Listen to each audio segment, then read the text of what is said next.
UPSC IAS civil engineering channel. तो आज हम ट्रैफिक इंजीनियरिंग स्टार्ट कर रहे हैं, जिसमें हम पढ़ेंगे introduction, geometric design, traffic engineering, pavement design, highway construction, highway maintenance and hill roads के बारे में। इंट्रोडक्शन में हम सबसे पहले चेक करेंगे डेवलपमेंट ऑफ हाईवे, कि हाईवे का डेवलपमेंट कैसे हुआ। एंशिएंट टाइम से लेके आज के समय तक हाईवे किस प्रकार से डेवलप हुआ है। तो सबसे पहले आता है हमारा रोमन रोड। रोमन रोड कौन से टाइम का है? रोमन सिविलाइजेशन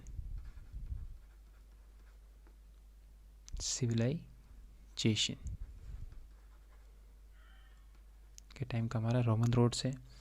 रोमन रोड्स में जो ये ब्लॉक्स यूज़ होते थे, इनकी एक कंसिडरेबल थिकनेस हुआ करती थी। इनकी जो डेप्थ थी वो 0.75 मीटर से 1.2 मीटर तक होती थी, जिसमें हम क्या करते थे कि सॉइल को पहले रिमूव करते थे जब तक हार्ड स्ट्रेटम ना मिल जाए। हार्ड स्ट्रेटम जब तक नहीं आ जाती तब तक हम सॉइल को रिमूव करते हैं, फिर उसके बाद हम स्टोन्स वगैरह उसके अंदर फिल करते हैं। इसको हम जनरली स्ट्रेट रखते हैं। ये सबसे पहले स्ट्रेट ही हुआ करती थी, इसके अंदर कोई भी स्लोप नहीं होता था। ये इसकी वेयरिंग कोर्स बड़े बड़े पत्थर और इसके फाउंडेशन कोर्स में भी बड़े बड़े पत्थर हुआ करते थे। देन इसके अंदर बिग स्टोन्स, फिर लाइम कंक्रीट डाल के कर्ब स्टोन होता था। ये साइड में जो पत्थर लगाते हैं उन्हें हम कर्ब स्टोन बोलते हैं। तो ये हमारी थी रोमन रोड। फिर इसके बाद जो नेक्स्ट टाइप की हमारे पास रोड आती है, कंस्ट्रक्शन आती है, वो होती है ट्रेसेगुएट कंस्ट्रक्शन, जिसमें इसमें एक ही फीचर था खास कि जो इसकी थिकनेस थी वो 0.75 मीटर से 1.2 मीटर के मुकाबले कम थी, जो कि सिर्फ 30 सेंटीमीटर की थी, ओनली 1 फीट के अप्रॉक्सीमेट। और इसके अंदर हम स्लोप भी देते हैं, हल्का सा स्लोप किसके लिए? For drainage of surface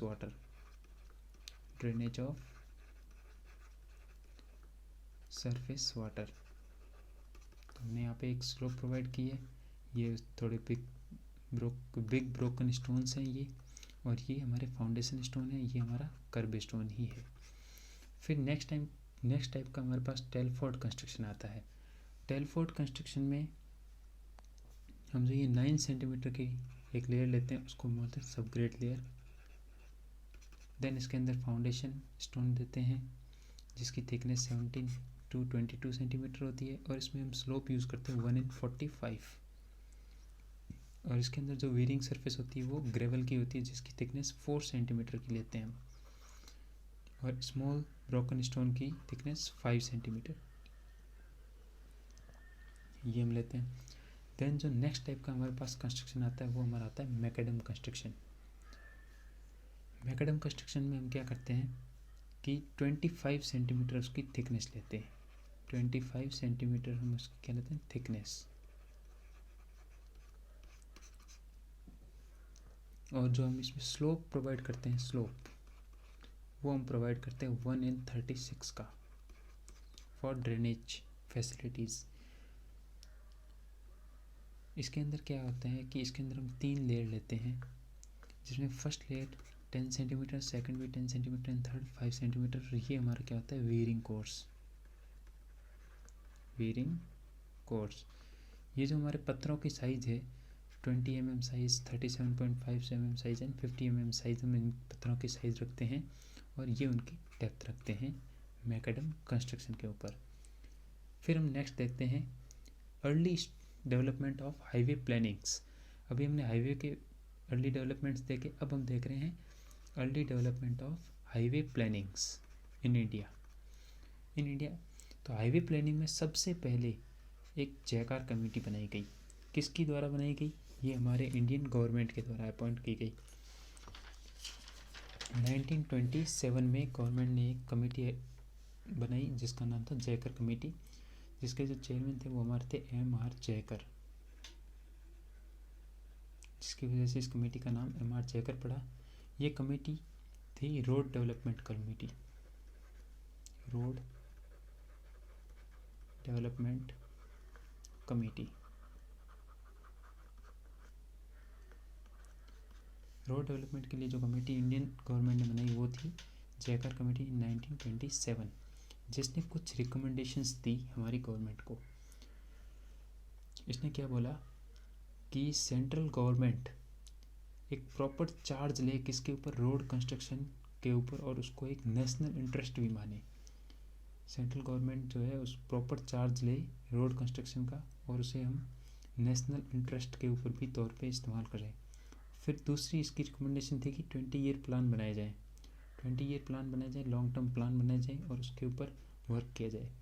then इसने एक रिकमेंडेशन दी कि एक सेमी ऑफिशियल टेक्निकल बॉडी बनाई जाए जो IRC 1934 में बन के हमारे सामने आई। IRC इंडियन रोड कांग्रेस 1934 में हमारे पास ये सेमी ऑफिशियल टेक्निकल बॉडी आई जो क्या डिस्कस करती थी, रोड कंस्ट्रक्शन एंड डेवलपमेंट के बारे में। देन इसने एक रिकमेंडेशन दी थी कि सेंट्रल रोड फंड हो, एक रोड फंड हो जिसमें हम टैक्सेस लगा सके, लाइसेंस फ़ी ले सके, और बाद में वो क्या बन के आई, CRF 1929 में वो CRF के नाम से आई, और इसको सेंट्रल रेवेन्यू भी सपोर्ट करे। और इसने रिकमेंडेशन दिया था कि सेंट्रल रेवेन्यू इसको सपोर्ट भी करे, शुड सपोर्ट इट, CRF को। देन इसने कहा कि एक रिसर्च इंस्टीट्यूट होना चाहिए जिसके अंदर एक डेडिकेटेड रिसर्च ऑर्गेनाइजेशन हो जिसके अंदर हम रिसर्च एंड डेवलपमेंट के बारे में डिस्कस कर सकें। तो 1950 के अंदर एक सेंट्रल रोड रिसर्च इंस्टीट्यूट बनाई गई 1950 के ऊपर। देन हम डिस्कस करते हैं IRC के बारे में कि IRC क्या थी। IRC 1934 में बनी थी।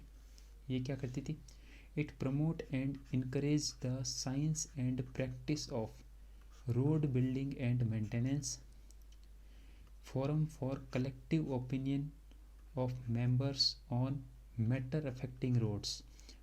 कौन कौन से रोड के ऊपर मैटर अफेक्ट करते हैं वो सारे लोग डिस्कस करें, ऐसी एक फोरम बनाया जाए और जिसके ऊपर लोग उसके ओपिनियन दे सकें कि कौन कौन से रोड के ऊपर मैटर अफेक्ट कर सकते हैं। It should promote standard specification, practice, education, experiments, research related to road development, improvement and protection, planning, design, operation and maintenance. ये सारी चीज़ें डिस्कस होगी IRC के अंदर। फिर जो हमारा एक वो जो लॉन्ग टर्म प्लान के बारे में जयकर कमेटी ने बात की थी, ये 20 ईयर रोड प्लान्स, तो उसमें सबसे पहला प्लान हमारा आता है। तो अब हम बात करते हैं नागपुर रोड प्लान के बारे में, जिसकी ड्यूरेशन थी 1943 से लेकर 63 तक। ये एक लॉन्ग टर्म प्लान है जो हम पहले डिस्कस किया था हमने जयकर कमेटी के अंदर। Long term plan 20 years plan होते थे, जिसमें सबसे पहला प्लान है नागपुर रोड प्लान 1943 से 1963 तक। इसमें क्या होता था, इसमें हमने 4 क्लासेस में रोड्स को डिस्ट्रीब्यूट कर रखा था, जिसमें जो फर्स्ट क्लास थी वो हमने बनाई नेशनल हाईवे।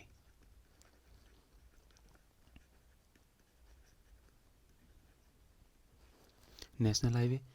सेकंड क्लास हमारी थी प्रोविंशियल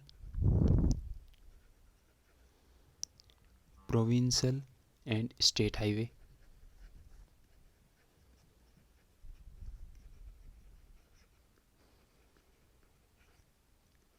जो हमारा थर्ड क्लास था वो हमारा था डिस्ट्रिक्ट रोड्स।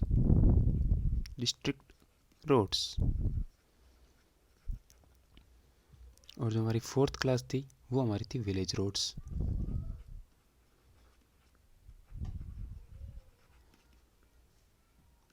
अब जो हमारे नेशनल हाईवे थे ये क्या करते थे, ये स्टेट को लिंक करते थे, लिंक स्टेट्स। और हमारे प्रोविंशियल एंड स्टेट हाईवेज ये किसको लिंक करते थे, ये हमारे लिंक करते थे डिस्ट्रिक्ट को, लिंक डिस्ट्रिक्ट्स। जो ये डिस्ट्रिक्ट रोड थी इसको हमने फर्दर 2 क्लासेस के अंदर डिस्ट्रीब्यूट कर रखा था। एक हमारी थी मेजर डिस्ट्रिक्ट रोड्स और एक हमारी थी अदर। और विलेज रोड्स, अब जो ये मेजर डिस्ट्रिक्ट रोड्स हैं और ये जो अदर डिस्ट्रिक्ट रोड्स है ये हमारी होती थी इंटीरियर ऑफ द डिस्ट्रिक्ट के अंदर।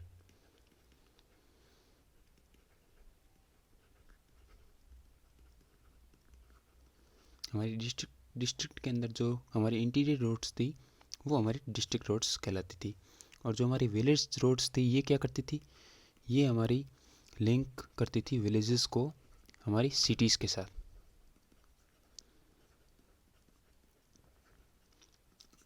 तो नागपुर रोड प्लान में हमने रोड्स को 4 क्लासेस के अंदर डिस्ट्रीब्यूट कर रखा था, national highway, provincial and state highway, district roads and village roads के अंदर। अब इसका एम क्या था? सबसे पहले इस प्लान का एम था कि ये 20 साल के अंदर 1943 से लेकर 1960 तक ये 2 लाख किलोमीटर तक की रोड्स को कंस्ट्रक्ट करें। 2 लाख किलोमीटर्स तक की रोड को हम इसमें कंस्ट्रक्ट कर सकें, ये हमारा उसका एम था। और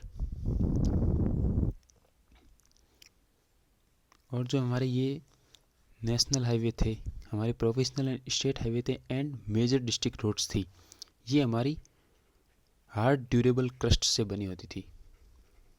इनकी स्ट्रेंथ अच्छी थी हुआ करती थी, ये ऑल वेदर रोड्स थी, हार्ड ड्यूरेबल क्रस्ट से बनी होती थी। ये ऑल वेदर रोड्स थी, मतलब इसमें कोई भी वेदर में ये रोड आराम से अपनी स्ट्रेंथ दे सकती थी। और जो इसका एम था वो था कि जो रोड डेंसिटी है हमारी, रोड डेंसिटी वो किसके बराबर हो जाए, 16 किलोमीटर अपॉन पर 100 किलोमीटर स्क्वायर एरिया के अंदर, मतलब 100 किलोमीटर एरिया के अंदर हमारी रोड्स का जो डेंसिटी है वो 16 किलोमीटर होनी चाहिए। ये हमारे नागपुर रोड प्लान की एम थी। अब हम बात करते हैं लेंथ ऑफ रोड के बारे में। नागपुर रोड प्लान में लेंथ ऑफ रोड्स कितनी हुआ करती थी? लेंथ ऑफ रोड्स में हम इसमें जो पहली लेंथ ऑफ रोड की बात करेंगे वो हम बात करेंगे अपने नेशनल हाईवे, अपने स्टेट हाईवे एंड अपने मेजर डिस्ट्रिक्ट रोड्स के बारे में।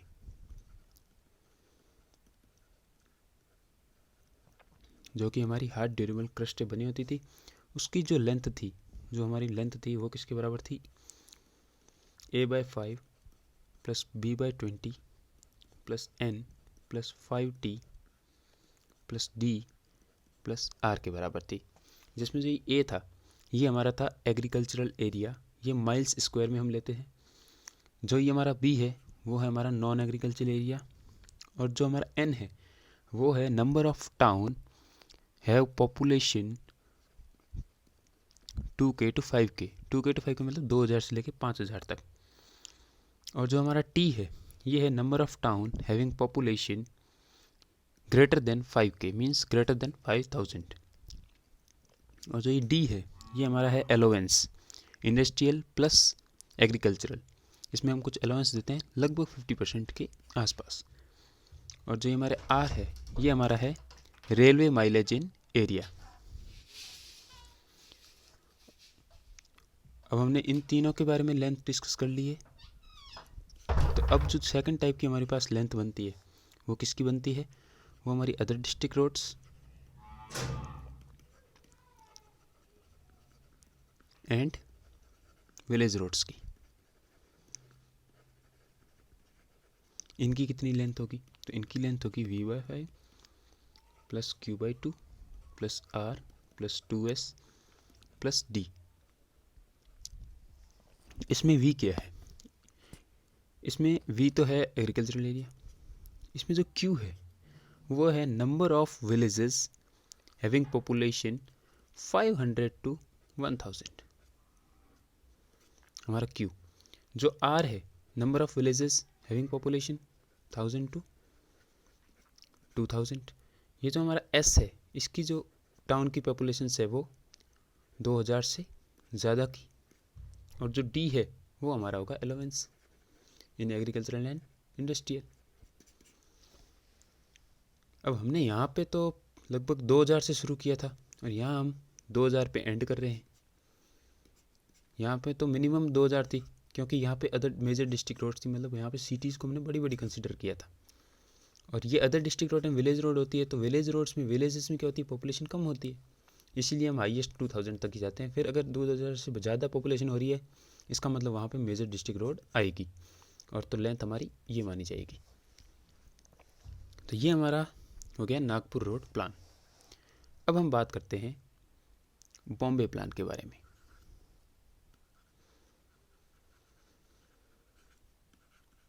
नागपुर रोड प्लान के बाद हमारा आता है बॉम्बे रोड प्लान, जिसकी जो ड्यूरेशन थी वो 1961 से 1981 के बीच में थी। इसमें चेंजेस क्या हुए हमारे नागपुर रोड प्लान से? इसमें चेंजेस क्या हुए? तो पहला चेंज था हमारा, इसमें इकोनॉमिक चेंज हुआ, हमारा इंडस्ट्रियल चेंज हुआ, और एक हमारा एग्रीकल्चरल चेंज हुआ।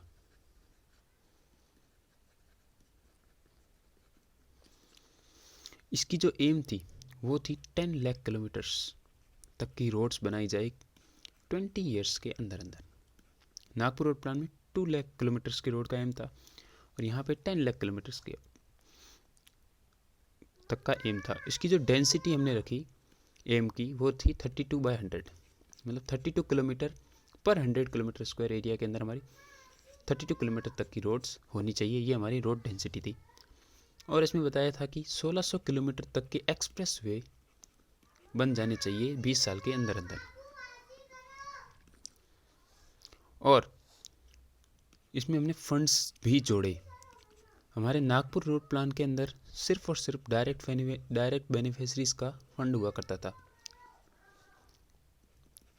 बेनिफिशरीज का फंड हुआ करता था, जो सिर्फ मोटर व्हीकल्स की वजह से हुआ था। नागपुर रोड प्लान से हमने इसमें कुछ फंड जोड़े, जैसे लैंड रेवेन्यू हमने इसमें जोड़ा, हमने इसके अंदर टोल प्रोजेक्ट्स के भी फंड जोड़े, हमने इसमें टैक्सेस लगाए किसके ऊपर? डीजल ऑयल के ऊपर हमने टैक्सेस लगाए, वो फंड भी हमने इसके अंदर जोड़ दिया रोड फंड्स के ऊपर। और इसने एक और चीज़ कही कि ट्रैफिक इंजीनियरिंग सेल होना चाहिए हर स्टेट के अंदर, ट्रैफिक इंजीनियरिंग सेल होना चाहिए हर स्टेट के अंदर। ये हमारे एम थे बॉम्बे प्लान 1961 से 1981 तक के बीच में। अब जो अगला हमारा प्लान आता है वो हमारा आता है लखनऊ प्लान।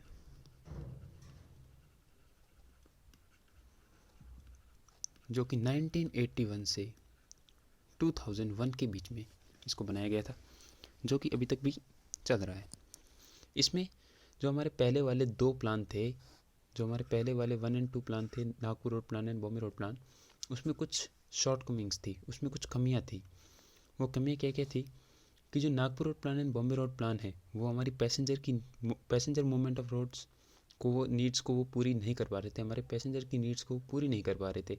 और उन प्लान्स को हम total transportation plan of the country नहीं मानते थे, हम उनको पूरी तरह से लागू नहीं करते थे। इसलिए उन कमियों को पूरा करने के लिए हमने निकला लखनऊ रोड प्लान, जिसके अंदर हमने क्लासिफिकेशन किस टाइप से किया?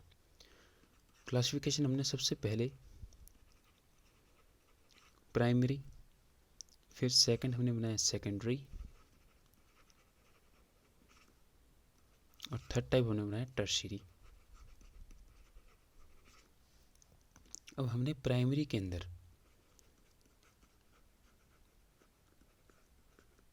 एक्सप्रेसवे एंड नेशनल हाईवे बनाए, फिर सेकेंडरी के ऊपर हमने state highway and major district roads, फिर टर्शियरी के ऊपर हमने other district roads, village roads, ये हमने बनाए। और इसका जो एम हमने रखा वो था 27 लाख किलोमीटर्स तक की रोड्स को कंस्ट्रक्ट करना 20 ईयर्स के अंदर।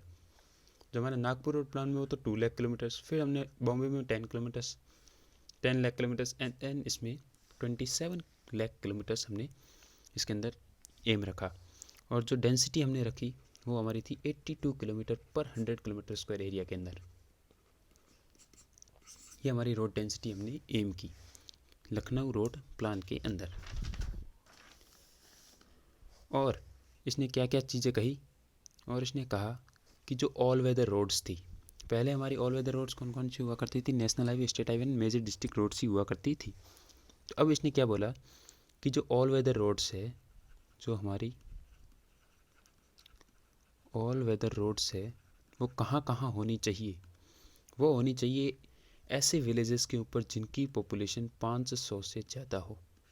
जहाँ जहाँ पॉपुलेशन 500 से ज़्यादा होगी वहाँ पे ऑल वेदर रोड्स होनी चाहिए।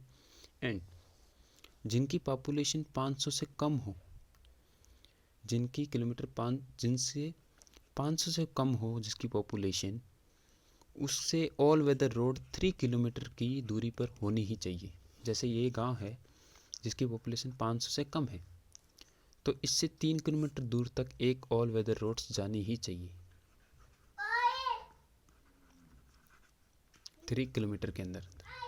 और अगर कोई विलेज है जिसकी 500 से कम है और वो एक एरिया, हमारा गांव जो है वो हमारा हिली एरिया के ऊपर है, हिली एरिया के ऊपर, तो उससे 5 किलोमीटर की दूरी पर हमारी एक ऑल वेदर रोड्स जानी ही चाहिए। ये हमारी एम थी लखनऊ रोड प्लान के अंदर।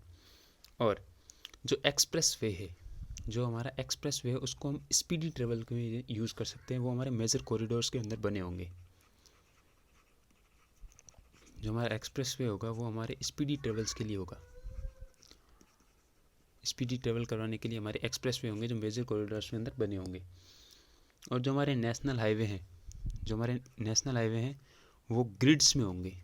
ग्रिड्स हम आके डिस्कस करेंगे अभी रोड पैटर्न के अंदर। वो 100 बाय 100 के ऊपर होने चाहिए। ये हमारे इसके अंदर प्लानिंग थी। और जो हमारा स्टेट हाईवे है, वो कहाँ कहाँ से पास होना चाहिए।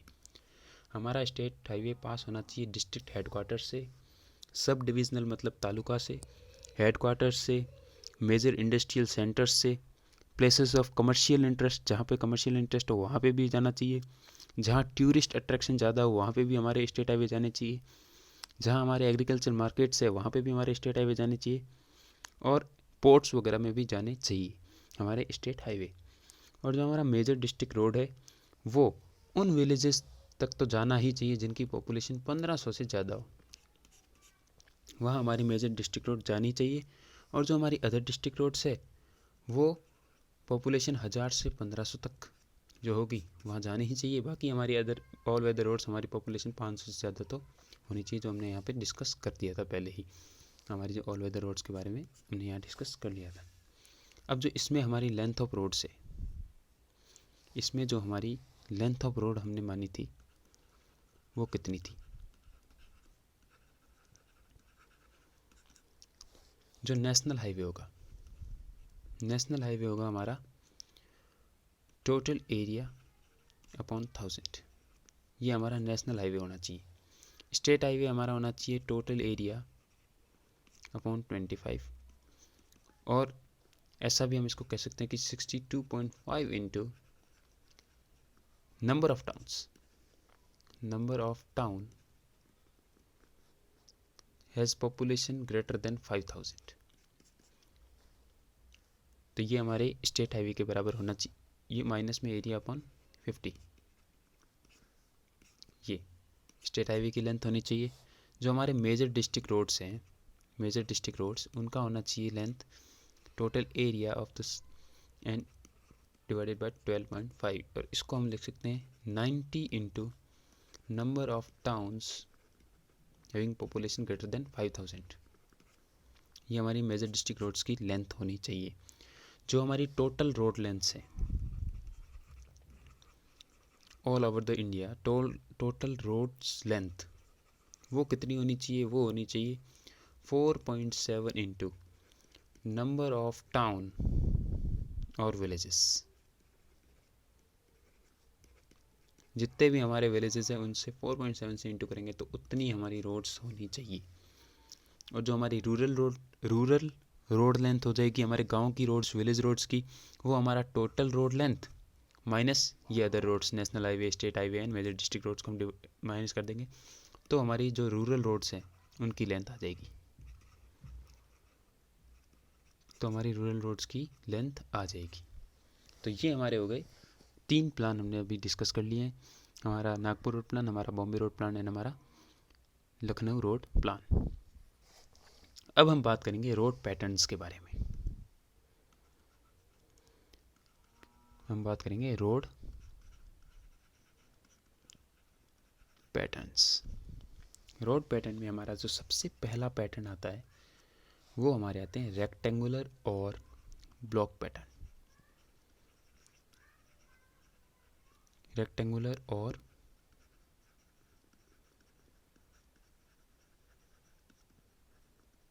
Block patterns. इसके अंदर क्या होता था कि हमारा एक तो बीच में सेंट्रल एरिया,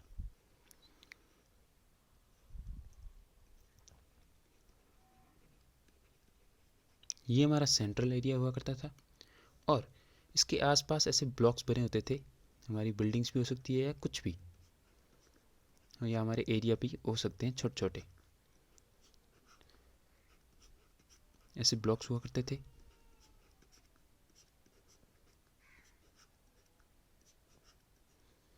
अब जो ये हमारी ये जो चीज़ें, ये है हमारी रोड्स, ये है हमारी रोड्स, और ये हमारे क्या है, बिल्ट अप एरियाज, और बीच में हमारा है सेंट्रल एरिया। तो इस टाइप का जो रेक्टेंगुलर पैटर्न हमारे को देखने मिलता था वो हमें देखने पड़ता है चंडीगढ़ में। हमारा रेक्टेंगुलर और ब्लॉक पैटर्न हमें कहाँ देखने को मिलता है, चंडीगढ़ में। जो सेकंड टाइप का हमारे पास पैटर्न है, जो हमारे पास सेकंड टाइप का पैटर्न है, वो है हमारा रेडियल और star and block pattern, star and block pattern.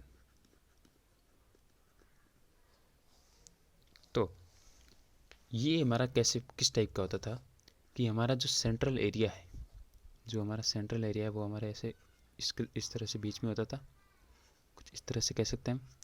और जो इसकी रोड्स हैं, वो रोड्स किस प्रकार से होती थी, ऐसे रेडियल टाइप में, ऐसे ये हमारी रेडियल रोड्स हुआ करती थी।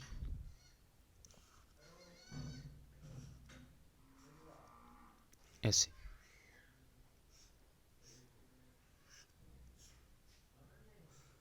ये हमारी रेडियल रोड्स हुआ करती थी, और अब इसके अंदर हमारे यहाँ पे ब्लॉक्स हुआ करते थे।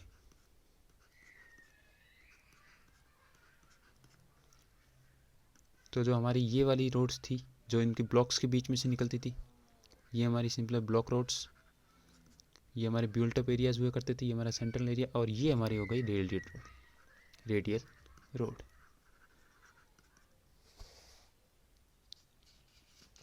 तो इस टाइप का जो हमारा कंस्ट्रक्शन हुआ करता था वो हमारा होता था रेडियल और स्टार एंड ब्लॉक पैटर्न। ये कहाँ पे है, ये हमारे दिल्ली एरियाज़ में, दिल्ली के कुछ एरियाज़ में हमें इस टाइप के पैटर्न्स देखने को मिलते हैं।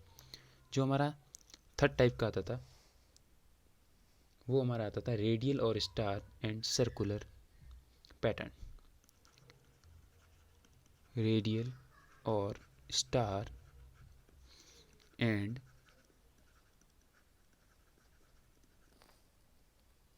सर्कुलर पैटर्न, जिसके अंदर हमें कुछ इस टाइप से पैटर्न देखने को मिलता था। यहाँ हमारा होता था सेंट्रल एरिया, ये हमारा सेंट्रल एरिया है। अब इसके अंदर रोड्स किस टाइप से होती थी, तो मैं बोलूँ इसको आप डबल डबल मान सकते हैं। ये हमारी होती थी रेडियल रोड्स, या हम कह सकते हैं कि ये स्टार टाइप की रोड्स हो गई, कुछ इस टाइप से। और अब इसके अंदर ये सर्कुलर पैटर्न है, तो कुछ इस सर्कुलर टाइप में भी रोड्स कनेक्ट हुआ करती थी जो इन रेडियल रोड्स के कनेक्शन के बीच में थी, कुछ इस टाइप से।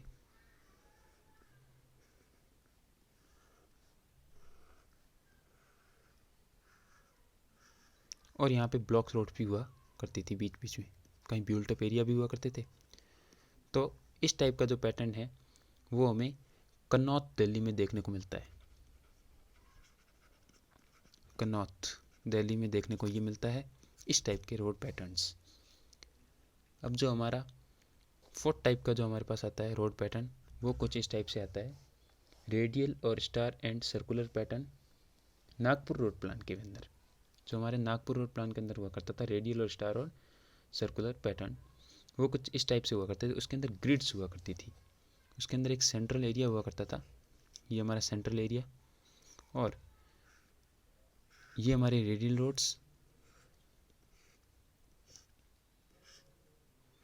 और इसके अंदर ये ग्रिड्स हुआ करती थी, ये ग्रिड्स कुछ इस टाइप से हमारा रोड पैटर्न हुआ करता था। इसको हम बोलते हैं रेडियल और स्टार एंड ग्रिड पैटर्न। ये कहाँ पे, ये भी नागपुर रोड प्लान के अंदर। हमारा नागपुर रोड प्लान तो था, उसमें इस टाइप के रोड पैटर्न्स हमारे थे। और कुछ हेक्सागोनल रोड पैटर्न्स भी होते हैं। वो किस टाइप से होते हैं कि रोड्स इस टाइप से होती है हेक्सागोनल के शेप में। इस टाइप की जो रोड्स है वो हमारी हेक्सागोनल रोड पैटर्न के अंदर आती है। तो कुछ इतने प्रकार के हमारे पास रोड के पैटर्न्स हुआ करते थे। अब हम आगे बात करते हैं, हमारे रोड पैटर्न्स हो गए, हमने प्लानिंग्स पढ़ ली, हमने कुछ 3 प्रकार के हमने रोड प्लान्स पढ़ लिए। हमने पहले इंट्रोडक्शन भी देखा था रोड्स के डेवलपमेंट्स के बारे में, फिर हमने रोड की प्लानिंग के डेवलपमेंट भी देखे, और हमने आज पैटर्न भी देख लिए। अब हम देखते हैं हाईवे अलाइनमेंट,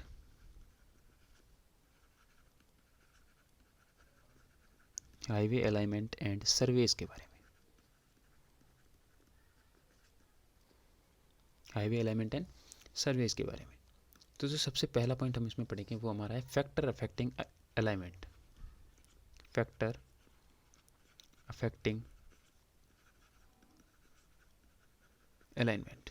अलाइनमेंट क्या होती है कि ये रोड है हमारी, हमने ये रोड कंस्ट्रक्ट की है, जो ये चीज़ें होती है ना, इसको अपन बोलते हैं अलाइनमेंट। मतलब ये एक रोड का पार्ट ही है। हम अब पूरी रोड कहें या फिर हम इसको एक अलाइनमेंट के तौर पे लें कि ये अब ये अगर चेंज होता है अलाइनमेंट, आगे जाके अगर ये घूम रहा है तो पूरी रोड भी घूमेगी। तो हम कह सकते हैं कि अलाइनमेंट ऐसे घूम गया, टर्न कर गया। ठीक है, तो कौन कौन से फैक्टर जो हमारे रोड के अलाइनमेंट्स के इफेक्ट करते हैं उनको हम अब डिस्कस करेंगे। पहला है हमारा ऑब्लिगेटरी पॉइंट्स।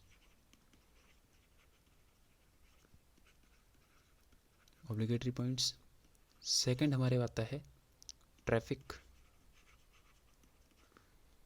थर्ड हमारा आता है ज्योमेट्रिक डिज़ाइन।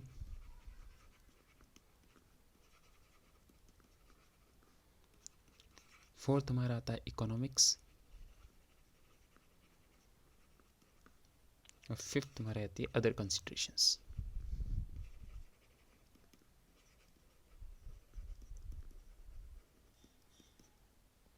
ठीक है, अब जो हमारे ऑब्लिगेटरी पॉइंट्स हैं, हमारे जो ऑब्लिगेटरी पॉइंट्स हैं ये कैसे पॉइंट्स होते हैं, वो किस टाइप से होते हैं, वो उनको हम बोलते हैं एग्रीकल्चर पॉइंट्स को हम कंट्रोल पॉइंट्स भी बोल देते हैं, हमारे कंट्रोल पॉइंट्स भी। अब जो ये कंट्रोल पॉइंट्स है ये हमारे कितने प्रकार के होते हैं, ये हमारे क्या क्या हो सकते हैं। ये हमारी ब्रिज साइट हो सकती है, ये हम कंट्रोल पॉइंट ऑब्लिगेटरी पॉइंट की बात कर रहे हैं, ब्रिज साइट हो सकती है। ये हमारी इंटरमीडिएट सिटीज़ हो सकती है, ये हमारे माउंटेन्स हो सकते हैं, ये हमारी क्वेरीज हो सकती है, इंडस्ट्री वगैरह। अब ये होते क्या हैं रियल में, जैसे हमें ये सिटी C1 है, हमें C1 से C2 के बीच में यहाँ जाना है। अगर हमें C1 से C2 के बीच में जाना है तो हम कुछ इस तरह से अलाइनमेंट कर देंगे रोड का, डायरेक्ट रोड, शॉर्ट से शॉर्ट डिस्टेंस। लेकिन एक ऐसा पॉइंट है, जैसे यहाँ M नाम की कोई एक सिटी है जो कि बहुत बड़ी इंडस्ट्रियल एरिया है, जहाँ पे लोगों का आना जाना बहुत ज़्यादा होता है, तो हम जो अलाइनमेंट करते हैं वो कुछ इस टाइप से करते हैं। हम शॉर्टेस्ट पाथ में ना जाकर हम इस लॉन्गेस्ट पाथ को प्रीफर करते हैं, क्योंकि यहाँ पे हमारा मूवमेंट ज़्यादा है और हम इसको सिलेक्ट नहीं करते हैं। तो ये जो केस हुआ, ये हमारा जो पॉइंट है, ये हमारा ऑब्लिगेटरी पॉइंट है। अब ऑब्लिगेटरी पॉइंट कुछ भी हो सकता है, हमारा सिटी एरिया जहाँ पे ट्रैफिक वॉल्यूम बहुत ज़्यादा हो। अब ऐसे पॉइंट, अब ऑब्लिगेटरी पॉइंट भी दो तरीके के हम मान सकते हैं, कि एक ऐसा पॉइंट जहाँ से हम पास हो, ऐसा पॉइंट जहाँ से हम पास हो, और कुछ ऐसे पॉइंट जहाँ पे हम पास नहीं हो। तो मैं एक एग्जांपल लेता हूँ कि जैसे हमें सिटी C1 से सिटी C2 पे जाना है, हमने अब हमारे पास जो शॉर्टेस्ट पॉसिबल पाथ है वो एक स्ट्रेट लाइन है। ऑब्लिगेटरी पॉइंट्स को अगर हम देखें तो, और हम जो अलाइनमेंट करते हैं वो कुछ इस टाइप से करते हैं, कुछ इस टाइप से। ठीक है, क्यों? सपोज यहाँ पे आ रहा है हमारा माउंटेन, तो हम माउंटेन के ऊपर से तो पास नहीं करेंगे, तो ये हमारा ऐसा ऑब्लिगेटरी पॉइंट है जहाँ से हम पास नहीं कर सकते। ये है हमारा माउंटेन जिसको हम पास नहीं कर सकते। तो हमने अपना अलाइनमेंट चेंज करके यहाँ से ले लिया। अब हम यहाँ पहुँच गए तो हम यहाँ से सीधा क्यों नहीं जा रहे। लेट अस सपोज यहाँ आ गई हमारी कोई सिटी जहाँ हमारा ट्रैफिक वॉल्यूम बहुत ज़्यादा है, तो हमें यहाँ जाना पड़ेगा। अब हम यहाँ पहुँच गए, अब हम यहाँ से सीधा क्यों नहीं जा पा रहे। लेट अस सपोज यहाँ आ गई लेक, ये हमारा ऐसा पॉइंट जहाँ से हम पास नहीं कर सकते, ये हमारा ऐसा पॉइंट जहाँ से हमें पास करना है। तो ये हमारे सारे के सारे ऑब्लिगेटरी पॉइंट्स हो गए जो हमें अलाइनमेंट चेंज करने में अफेक्ट कर रहे हैं। जो दूसरा पॉइंट है वो हमारा ट्रैफिक है। ट्रैफिक भी हमने यहीं से देख ही लिया था कि जहाँ पे ट्रैफिक बहुत ज़्यादा हो, जैसे इस सिटी के अंदर हमारा ट्रैफिक ज़्यादा था तो ये हमारा ऑब्लिगेटरी पॉइंट की तरह काम कर रहा था और हमने अपना अलाइनमेंट चेंज कर लिया। तो ये हमारा ट्रैफिक के अंदर हो गया। ठीक है। अब तीसरा आता है हमारे पास ज्योमेट्रिक डिज़ाइन। अब ज्योमेट्रिक डिज़ाइन क्या है, ये भी हमारे एलिमेंट्स को करता है, अफेक्ट करता है। किस तरह से, जैसे हमें कोई एक रोड को घुमाना है, ठीक है। अब हम इसको कौन से रेडियस ऑफ कर्वेचर पे घुमाएं, जैसे हमें कोई रिस्ट्रिक्शन ना हो, हम आगे वाले स्टॉपिंग हम साइड डिस्टेंस को देख पाएँ, तो ये भी एक इफेक्ट करता है। अब हमें ऐसा है कि इस सिटी से यहाँ जाना है, यहाँ माउंटेन है या कुछ भी है और हमें टर्न लेना है, तो हम ऐसा तो करेंगे नहीं यूँ जाके यूँ आ जाएंगे, ऐसा टर्न तो हम लेंगे नहीं, क्योंकि यहाँ पे जब व्हीकल घूमेगा तो इस तरीके का अलाइनमेंट हम नहीं लेंगे, क्योंकि यहाँ व्हीकल घूमेगा तो एक्सीडेंट होने के चांसेस ज़्यादा है। तो हम इसको कुछ इस तरह से रेडियस ऑफ कर्वेचर बनाएंगे कि जब गाड़ी घूमे तो उसे एक विजिबल दिखे साइड डिस्टेंस, जहाँ तक वो अपनी गाड़ी को कंट्रोल कर पाए।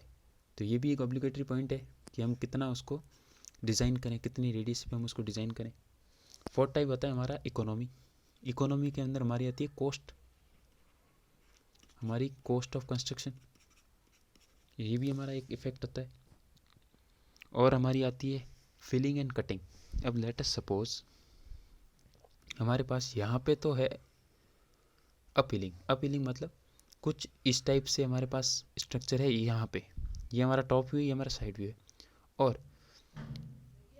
थोड़ा आगे, थोड़ा यहाँ से आगे लेंगे तो ये जो चीज़ है ये हमारी कुछ इस टाइप से है। लेट अस सपोज ये हमारी जो चीज़ है वो इस टाइप से, और ये हमारी चीज़ कुछ इस टाइप से, ये हमें अलाइनमेंट लेना है।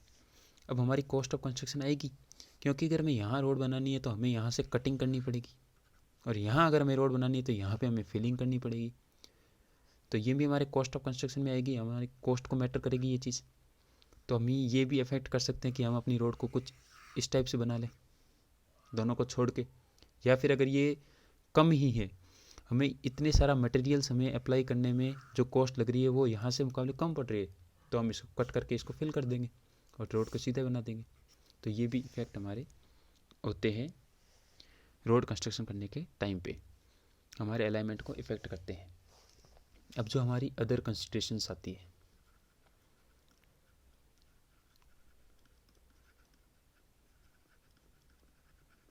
अब आती है हमारी अदर कंसिडरेशंस।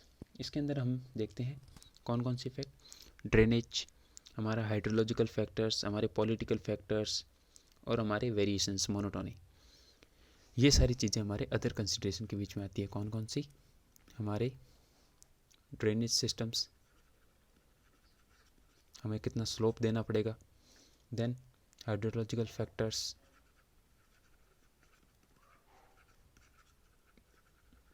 हमारे पॉलिटिकल फैक्टर,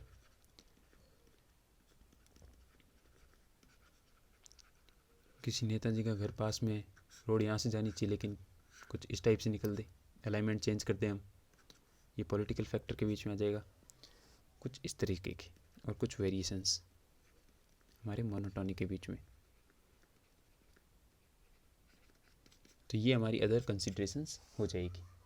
अब हम बात करेंगे, अब हमने यहाँ पे ये देखा था हाईवे अलाइनमेंट एंड सर्वेस के बारे में, तो हमने अलाइनमेंट तो पढ़ लिए, अब हम देखेंगे हमारे सर्वेस के ऊपर,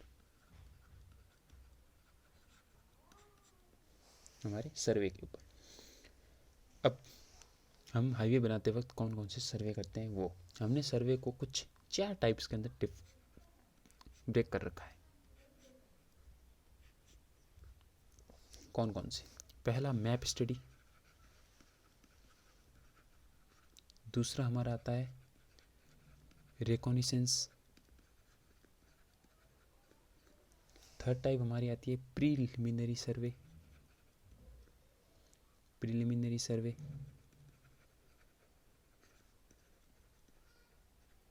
एंड फोर्थ टाइप हमारा आता है final location and detailed survey. Final location and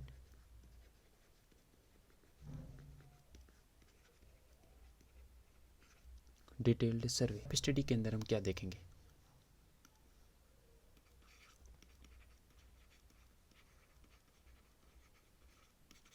map study. अब हम मैप स्टडी में हम मैप को कंसिडर करेंगे। हम साइट वगैरह पे जाएंगे नहीं, हम सिर्फ मैप को स्टडी करेंगे कि मैप में कौन कौन सी हमें कंडीशंस दे रखी है। जैसे हमारे मैप के अंदर कुछ वैलीज़ दे रखी है, कुछ वैलीज़ दे रखी हैं, कुछ पॉन्ड्स दे रखे हैं, कोई हमारे रिवर के बैंड्स दे रखे हैं, बैंड्स ऑफ रिवर, कुछ हमारे माउंटेन्स दे रखे हैं, कुछ हमारे माउंटेन्स दे रखे हैं। तो हम क्या करेंगे, उन मैप के ऊपर स्टडी करेंगे और ये चीज़ें देखेंगे और जितना हो सके हम रूट्स को, हम अल्टरनेटिव रूट्स बनाएंगे कि हम यहाँ से पास ना हो, हम यहाँ से पास ना हो। कितनी पॉसिबल हमारे पास ये प्रोसीजर्स है, हम कितने प्रकार के अल्टरनेटिव रूट्स बना सकते हैं, कितने पॉसिबल हमारे हैं, ये हम अपने मैप स्टडी के अंदर चेक करते हैं, सिर्फ मैप को कंसिडर करते हुए। सेकेंड टाइप हमारा आता है रिकॉनेसेंस।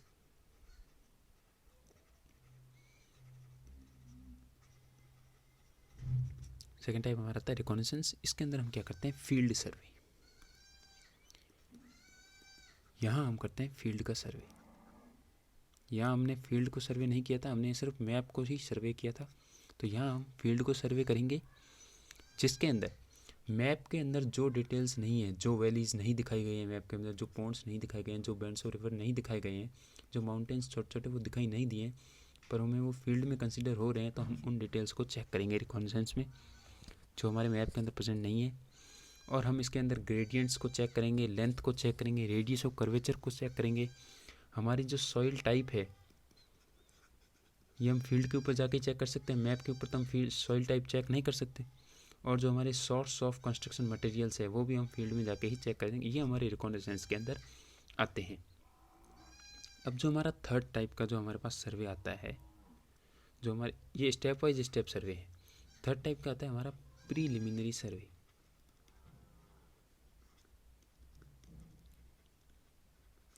प्रीलिमिनरी सर्वे। अब इसके अंदर क्या होता है, ये हमारी किस को, ये हमारे पूरी तरह से फील्ड के ऊपर जाके हम जो टेस्ट वगैरह परफॉर्म करते हैं हमारे पूरे, जैसे हम इसके अंदर पूरी की पूरी फिजिकल इंफॉर्मेशंस कलेक्ट करते हैं, फिजिकल इंफॉर्मेशन कलेक्ट करते हैं। हम इसमें डिटेल ऑफ सॉइल के ऊपर जाते हैं, पूरा सॉइल के ऊपर अगर हम कोई कंस्ट्रक्शन कर रहे हैं, रोड कंस्ट्रक्ट कर रहे हैं, तो सॉइल की पूरी प्रॉपर्टीज़ पूरी की पूरी फुल चेकिंग होती है। तो वो हम यहाँ पे चेक करते हैं प्रीलिमिनरी सर्वे के ऊपर। हम ड्रेनेज के बारे में चेक करते हैं, स्लोप्स वगैरह चेक करते हैं, और हम कंपेयर करते हैं डिफरेंट व्यूज़ के ऊपर। डिफरेंट व्यूज़ हम लेते हैं अलग अलग लोगों से, और हम उसको कंपेयर करके हम अलाइनमेंट को चूज़ करते हैं हमारे प्रीलिमिनरी सर्वे के ऊपर। और हम एस्टिमेट करते हैं वर्क एंड कॉस्ट दोनों को। हम कॉस्ट को एस्टिमेट करते हैं, अंदाज़ा लगाते हैं, और उसके ऊपर हम होने वाले काम को भी अंदाज़ा लगाते हैं, कितना काम होगा, कितने टाइम का होगा। और उसके बाद हम अलाइनमेंट को फाइनलाइज करते हैं। अलाइनमेंट को फाइनलाइज करना, अलाइनमेंट मतलब रोड को हम फाइनलाइज करते हैं कि हम उसका रूट तय कर देते हैं कि ये हमारा रूट होगा। आगे कंस्ट्रक्ट करना तो कंस्ट्रक्शन के ऊपर हो गया, ये हमारा सर्वे के ऊपर हो गया कि हमने एक मान लिया कि हम अब यहाँ से इस सिटी के अंदर और यहाँ से रोड कुछ इस तरीके से कंस्ट्रक्ट करेंगे। तो ये हमारा प्रीलिमिनरी सर्वे हो जाएगा। इसके प्रोसीजर क्या क्या है, प्रीलिमिनरी सर्वे के प्रोसीजर कौन कौन से हैं? तो पहला है हमारा प्राइमरी ट्रैवर्स, फिर हमारा आता है transportation topographical feature, topographical feature हमारे टोपोग्राफिकल कंडीशन कौन कौन सी है। फिर हम आते हैं लेवलिंग वर्क, कहाँ हमें कटिंग करनी है, कहाँ हमें फिलिंग करती है, ये सब डिस्कस करते हैं। देन हमारा आता है ड्रेनेज स्टडीज़, हम ड्रेनेज की स्टडीज़ करते हैं, हम हाइड्रोलॉजिकल डेटा कलेक्ट करते हैं, जो भी वाटर रिलेटेड हमारी डेटा होंगे वो। फिर हम करते हैं सॉइल सर्वे, हम सॉइल का फुल चेकअप करते हैं, कहाँ हार्ड है कहाँ सॉफ्ट सॉइल है बिल्कुल ही, वो हम चेकआउट करते हैं। फिर हम आते हैं मटेरियल सर्वे के ऊपर, कौन कौन से मटेरियल रोड बनाने के अंदर हम यूज़ करेंगे उस सर्वे के ऊपर आते हैं। फिर हम आते हैं ट्रैफिक सर्वे के ऊपर, ट्रैफिक सर्वे में हम चेक करते हैं भाई अगर सिटी 1 से सिटी 2 जाना है तो यहाँ पे अगर ट्रैफिक वॉल्यूम ज़्यादा है तो कुछ अलाइनमेंट इस टाइप से करना है, ये भी हमारा सर्वे के अंदर ही आता है। देन आता है हमारा determination of final centre line, तो फिर हम सेंटर लाइन को डिटरमाइन करते हैं, हमारे अलाइनमेंट को फाइनलाइज करते हैं। ये हमारे आते हैं प्रीलिमिनरी सर्वे के अंदर कुछ प्रोसीजर, 1 बाय 1 स्टेप ये होते हैं हमारे कुछ इस टाइप से। तो ये हमारा हो गया प्रीलिमिनरी सर्वे। अब हमारा आता है फाइनल लोकेशन एंड डिटेल्ड सर्वे, जो नेक्स्ट टाइप का हमारे पास सर्वे आता है। हमने इतनी सारी डिटेल्स हमने ले ली, अब हम क्या करेंगे, अब हम करेंगे final location and detailed survey.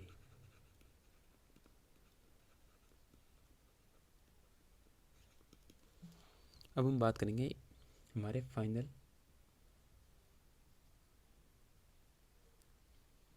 Final location and detailed सर्वे के बारे में।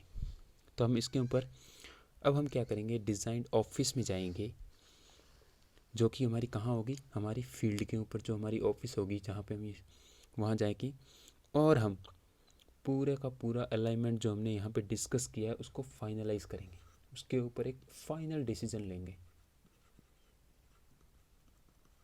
हमने जो कुछ भी डिस्कस किया था प्रीलिमिनरी सर्वे वगैरह सारे सर्वे डेटा कलेक्ट करके हम उसके ऊपर एक फाइनल डिसीजन लेंगे हमारी सेंटर लाइन को इस्टेब्लिश करने के लिए। फिर हमारा जो होगा वो डिटेल्ड सर्वे हम उसके ऊपर लेंगे। हम डिटेल्ड सर्वे में क्या करेंगे, नेसेसरी इन्फॉर्मेशन जितनी हो सके वो सारी की सारी हम कलेक्ट करेंगे, और उस हाईवे प्रोजेक्ट को पूरा करने के लिए जो भी कंस्ट्रक्शन डिटेल्स होंगी वो भी हम वहाँ पे पूरी की पूरी इकट्ठा करेंगे। मतलब ये हमारा लास्ट सर्वे होगा, इसके बाद का स्टेप सीधा का सीधा कंस्ट्रक्शन ही होगा। फिर हमारा सीधा इसके बाद कंस्ट्रक्शन ही होगा। ये हमारा सबसे लास्ट डिटेल्ड सर्वे है। सारी डिटेल्स को एक बार फिर से चेक करेंगे और सब उसके बाद वापस से फाइनलाइज करेंगे, और इसके अंदर हम पूरा का पूरा डिटेल्ड व्यू में देखेंगे, सारा का सारा एलोबरेट व्यू में देखेंगे ये सारी चीज़ें। उसके बाद हम प्लानिंग करेंगे, डिज़ाइन करेंगे, और पूरे के पूरे प्रोजेक्ट की हम एस्टिमेट्स दिखा लेंगे आराम से। एस्टिमेट्स के अंदर हम डिस्कस कर लेंगे हमारी कॉस्ट, हमारे वर्क के बारे में पूरे के पूरे डिटेल्ड व्यू में।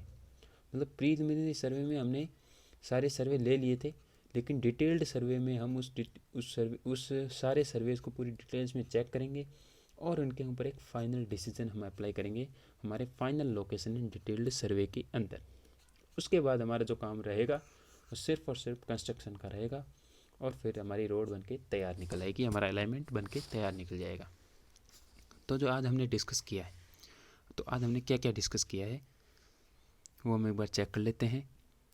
आज हमने सबसे पहले डिस्कस किया था हमारा इंट्रोडक्शन के अंदर डेवलपमेंट ऑफ हाईवे, जिसके अंदर हमने रोमन रोड्स, हमारे ट्रेसेगवेट कंस्ट्रक्शन, हमने टेलफोर्ड कंस्ट्रक्शन, हमने मैकडम कंस्ट्रक्शन भी पढ़ा। इनके बाद हमने ये हमारे डेवलपमेंट ऑफ हाईवे थे, और फिर हमने डेवलपमेंट ऑफ हाईवे प्लानिंग के बारे में पढ़ा, जिसके अंदर हमने सबसे पहले जयकार कमेटी के बारे में पढ़ा, उसकी रिकमेंडेशंस पढ़ी। फिर हमने IRC 1934 के बारे में पढ़ा। फिर हमने रोड प्लान्स के बारे में पढ़े, हमारे long term plan 20 years plan Nagpur road plan के बारे में पढ़ा।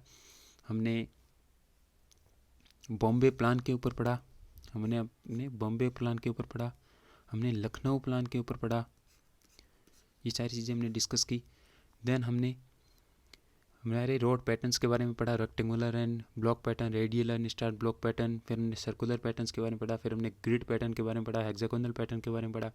देन उसके बाद हमने हाईवे अलाइनमेंट एंड सर्वेस के बारे में सबसे पहले अलाइनमेंट के ऊपर पढ़ा। देन हमने सर्वेस के ऊपर पढ़ा, 4 तरीके के सर्वे पढ़े। और अब हम अगले लेक्चर में डिस्कस करेंगे ज्योमेट्रिक डिज़ाइन। ज्योमेट्रिक डिज़ाइन के बारे में। जब हमने सर्वे कर दिया है तो अब अगला स्टेप क्या होगा हमारा, कंस्ट्रक्शन, मतलब हमारी डिज़ाइन होगी। तो अगले टॉपिक में हम पढ़ेंगे ज्योमेट्रिक डिज़ाइन के बारे में। अब अगला लेक्चर में ये सब चीज़ें डिस्कस करेंगे। तो इस लेक्चर के जो हमारे हैंड रिटन नोट्स हैं वो हमारी डिस्क्रिप्शन बॉक्स की लिंक के अंदर है, वहाँ पे आप जाके चेकआउट कर सकते हैं। हमारे चैनल, अगर आपको ये वीडियो पसंद आया तो हम इसे लाइक करें, हमारे चैनल को प्लीज़ सब्सक्राइब करें।